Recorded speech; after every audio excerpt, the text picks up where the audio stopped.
You're watching Jim Cantelon Today Television. This is Bible Study for the 21st century.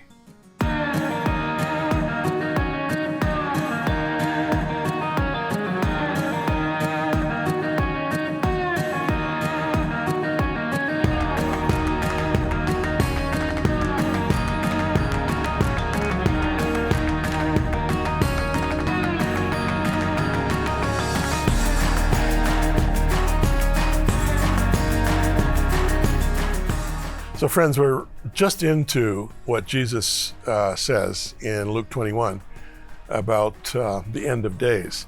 And, it's kind of like raw meat for a lot of people who have a kind of a, prophetic interpretation bent. It's definitely, from my perspective, not raw meat at all. It's just fair warning from Jesus about what the people of Jerusalem were to expect. Anyway, we'll get right into that right after this break. Stay with us.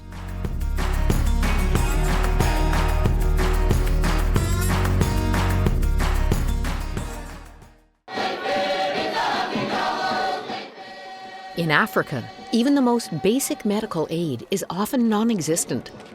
It is a continent that has been ravaged by disease. Malaria, tuberculosis, HIV, and AIDS are unrelenting. Every man, woman, and child suffers from a lack of adequate health care. Even treatable illnesses like diarrhea and upper respiratory infections can prove deadly. Clinics are too few and often beyond the reach of those in rural areas. WOW, working for Orphans and Widows, is equipping mobile medical clinics with knowledge and tools to reach out to the sick. Trained nurses are treating the ill. Communities are being educated on hygiene and disease prevention.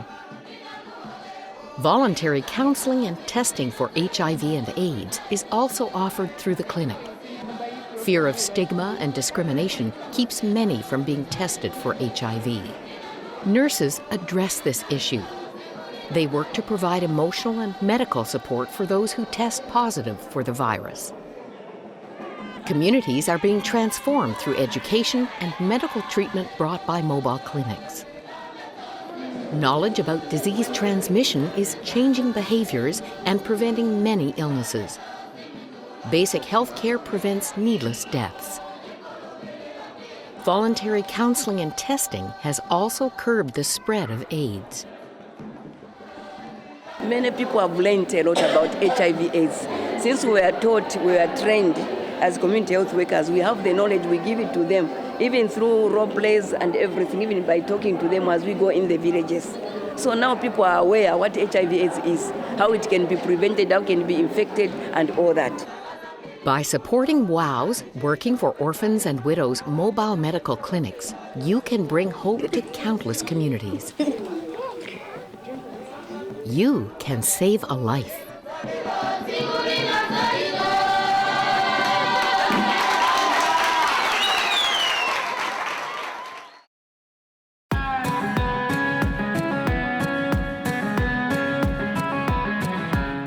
So friends, last time we just got into Luke 21, and I read the whole chapter last time, so I won't read the whole chapter this time, but I'll refer to it, verse by verse, section by section. Jesus is talking about the end of days, but as I pointed out last time, it's kind of an impressionist work, to use an artistic metaphor. It's almost like broad brush work. You have to stand back a bit to kind of see, what is emerging in this picture. Jesus is not being definitive. He's not giving you a systematic treatment of the end of days. He's not giving you a chronology. He's not giving you a step-by-step event up to the coming of the Lord. But it's just a general heads up, all right? But in the course of this heads up, there are some very interesting points that he makes. And last time we saw from verse 8 and 9, he's warning these people to keep their heads clear, keep their eyes open. He's talking about geopolitical upheavals. And then in verse 11, he says, there will be great earthquakes in various places and famines and pestilences, and there will be fearful sights and great signs from heaven. Natural disasters. It seems that we're living here in the 21st century in the era of natural disasters. I mean, where do you begin? Where do you stop? whether it's wildfires raging through, California or through the outback of Australia or through various parts of Europe, or whether it's earthquakes, volcanoes erupting all over the place and people being driven from their homes, or massive, massive rainstorms. They're calling, about kind of celestial rivers up there that are dumping so much water on parts of the earth that mountains are starting to crumble and there's huge landslides and people are dying. You just go on and on and on. Climate change, the threat of the rising of the seas, people living in coastal areas being literally drowned out. Have you ever seen so many pictures of cities that are up to 3 and 4 feet of water? I mean, natural disasters. Welcome to the 21st century. Jesus is saying, look, there's going to be natural disasters. Verses 12 through 17. But before all these things, they, referring to Jewish enemies, will lay their hands on you and persecute you, delivering you up to the synagogues and prisons. You'll be brought before kings and rulers for my name's sake, but it will turn out for you as an occasion for testimony. Therefore, settle it in your hearts not to meditate beforehand on what you'll answer, for I will give you a mouth and wisdom, which all of your adversaries will not be able to contradict or resist. You will be betrayed even by parents and brothers, relatives and friends. They will put some of you to death, and you'll be hated by all for my name's sake. Okay, so there's going to be persecution of believers. Family fracture, martyrdom, social rejection, all of these things are going to happen. Now, you can say, well, gee, I'm not sure that applies to us today. He's talking to a Jewish crowd, and remember that all of the early believers were Jews. It was a generation or two before Gentiles, like the apostle, like Luke, who wrote this, and the Gentile people that Peter led to the Lord in Caesarea, Cornelius and his household, and then Paul's ministry to the Gentile world out of Antioch. It was a long time before that happened. In the initial decade or two of the Christian church, it was all synagogue-going Jewish people. Most of them, I think, from a Pharisaic background, although there were a few Sadducees and scribes in the mix. Jesus himself probably came from a Pharisaic upbringing. It was Jewish, right? Jesus was Jewish. The disciples were Jewish. I remember one time I made this comment just offhanded. I was back somewhere where I forget where it was I was speaking. I was back from Jerusalem where we planted King of Kings Church back in 1983.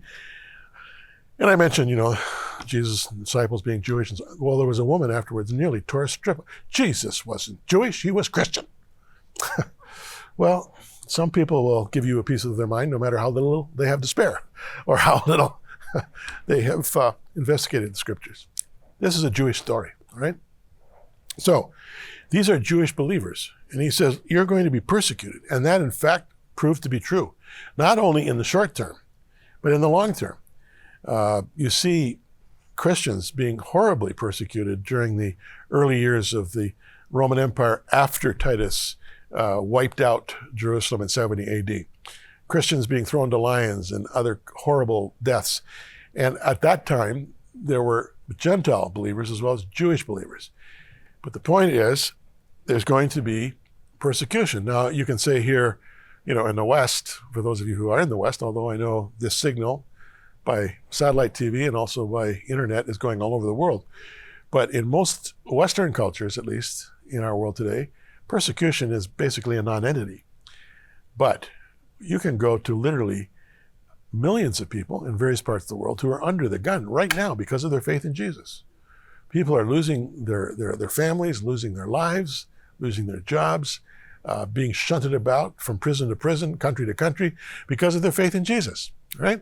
So, for some people reading this, for instance, in parts of Pakistan, they would say, whoa, this applies to us, for sure. Verses 20 to 24. When you see Jerusalem surrounded by armies, hello, Titus, 70 AD, then know that its desolation is near.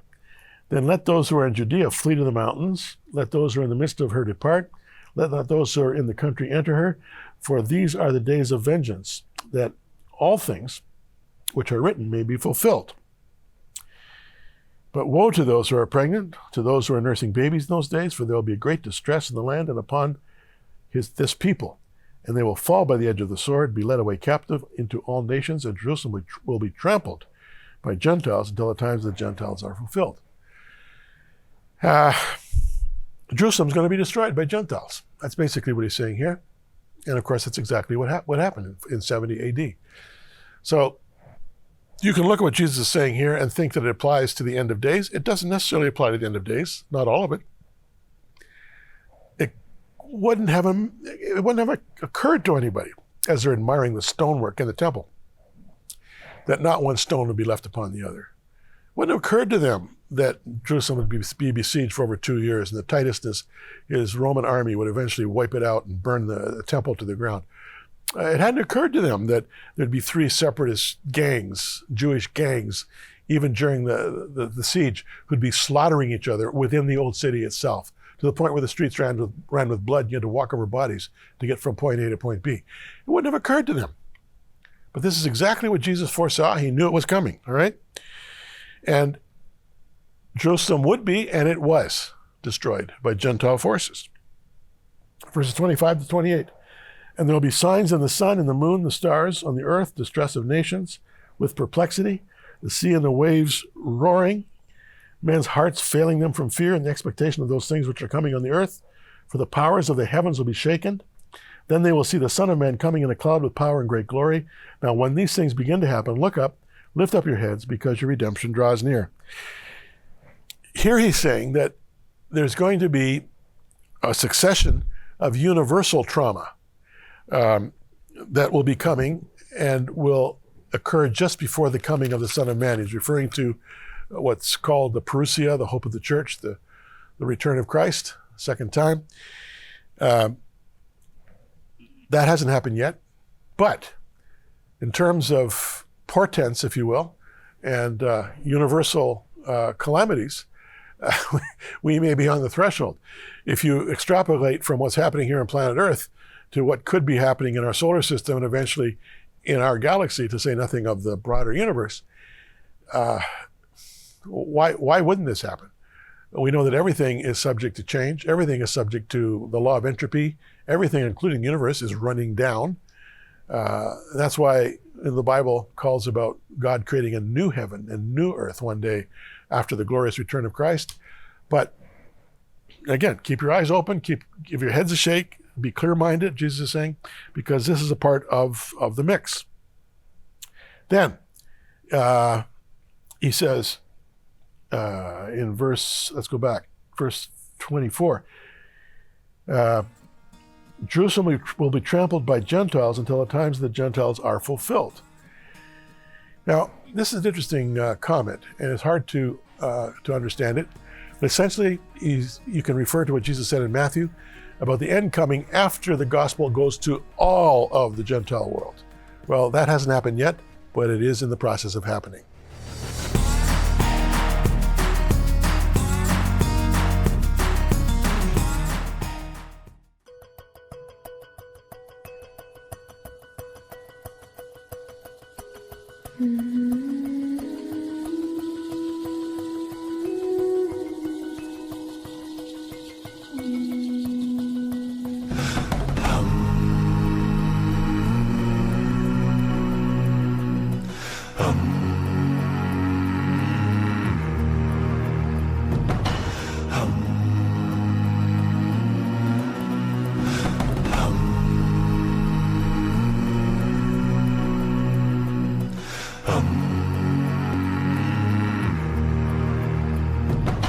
Assure you from the inside it is happening.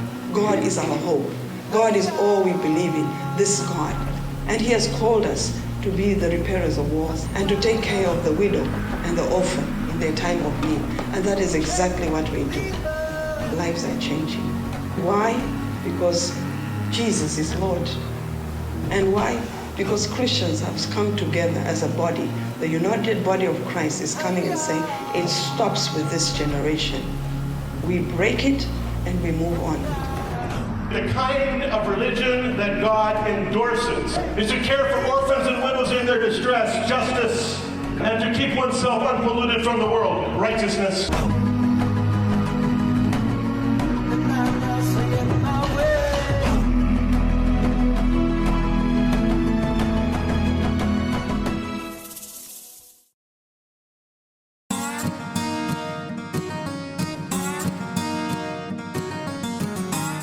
Friends, I've promised this, and I'm going to fulfill the promise right now.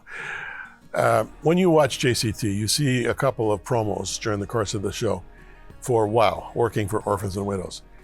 This is a ministry that my wife and I established back in 1999 when we were pastoring a church on the west coast of Canada in Vancouver, British Columbia.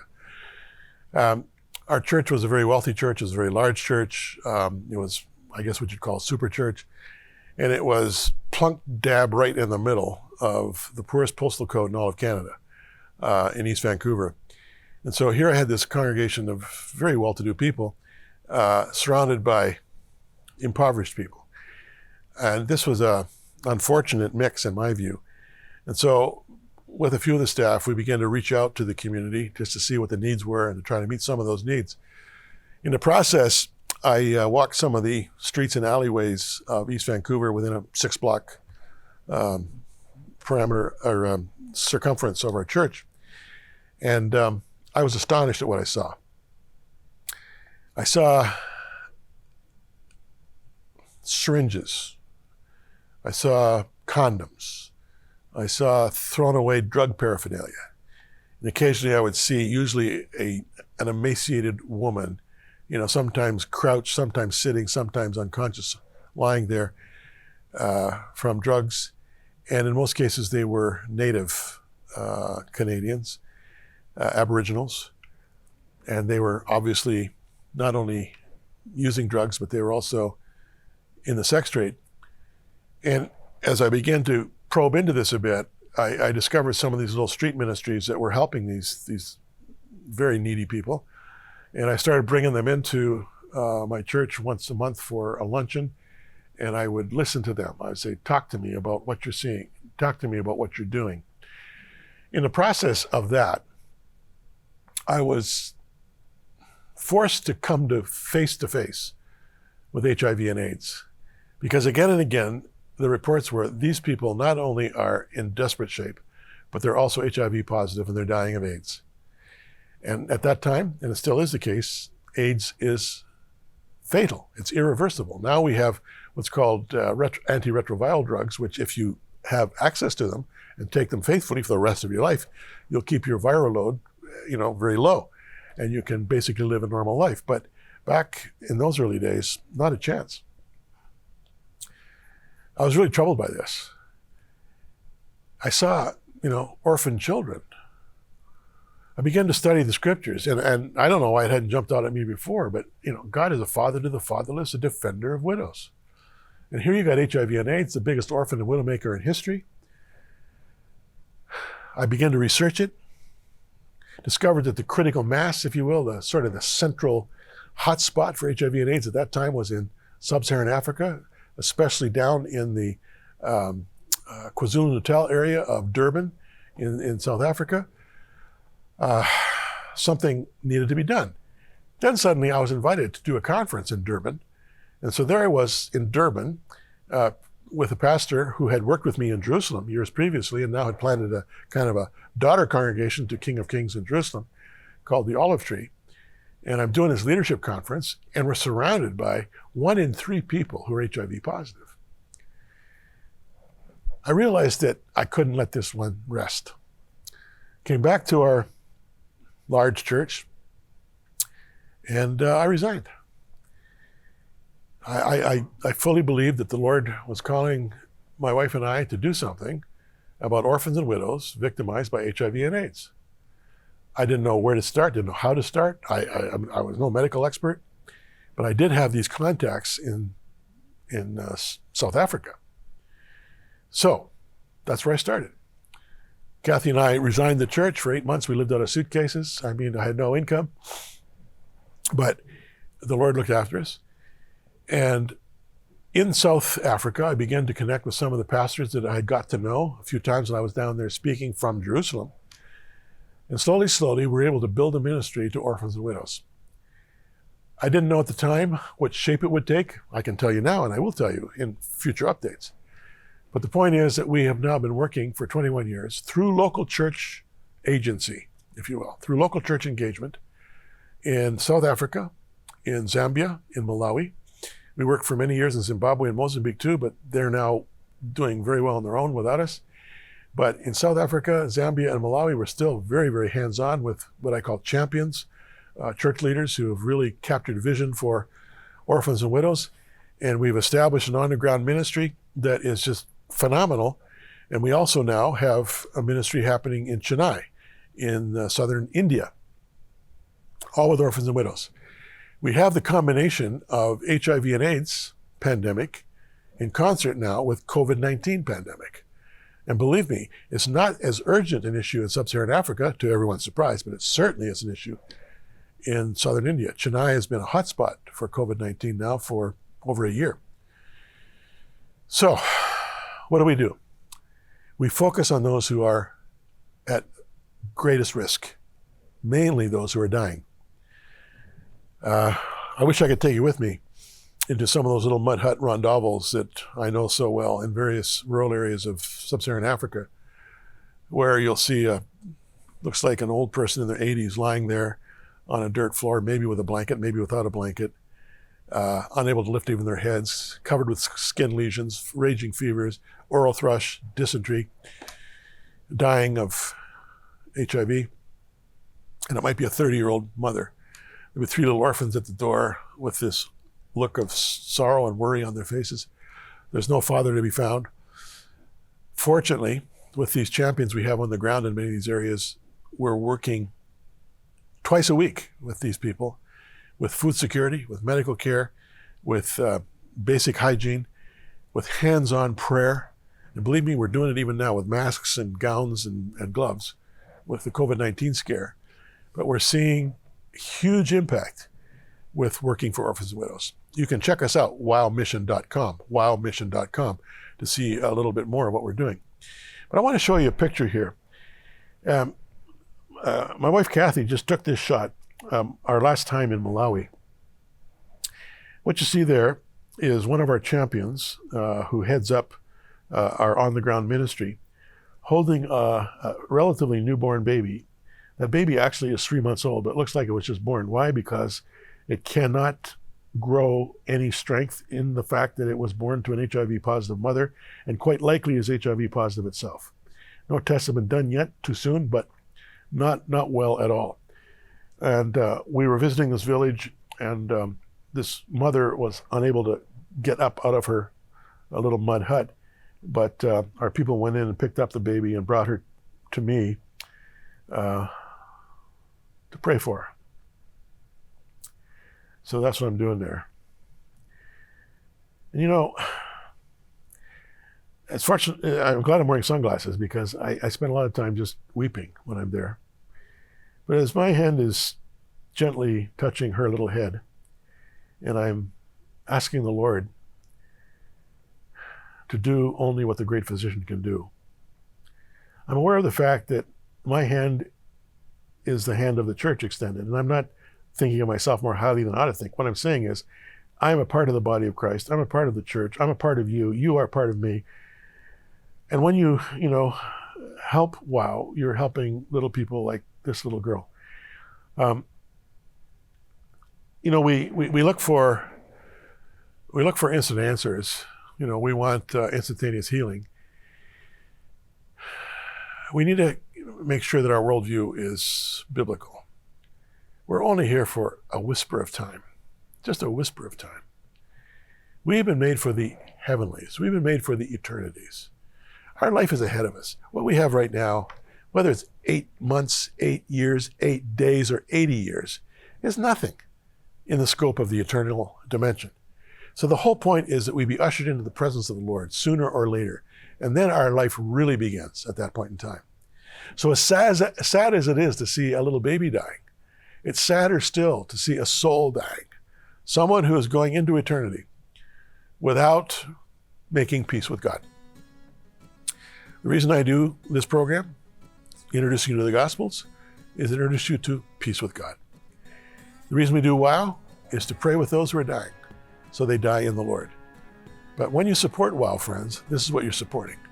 And I want to thank you for going to wowmission.com and doing your part.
So friends, thanks for hearing me out on the WOW Mission component of our ministry.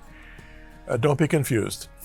Jim Cantelon Today Television is essentially the communication arm for this, I think, vital work that we're involved in, being a father to the fatherless and a defender of widows in sub-Saharan Africa and southern India.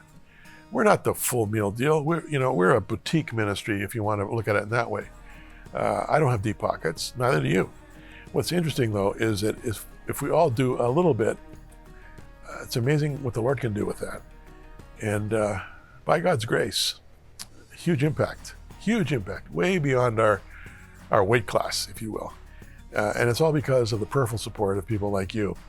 So, log on to wowmission.com, log on to jimcantelontoday.com. Either one will lead you to the same place.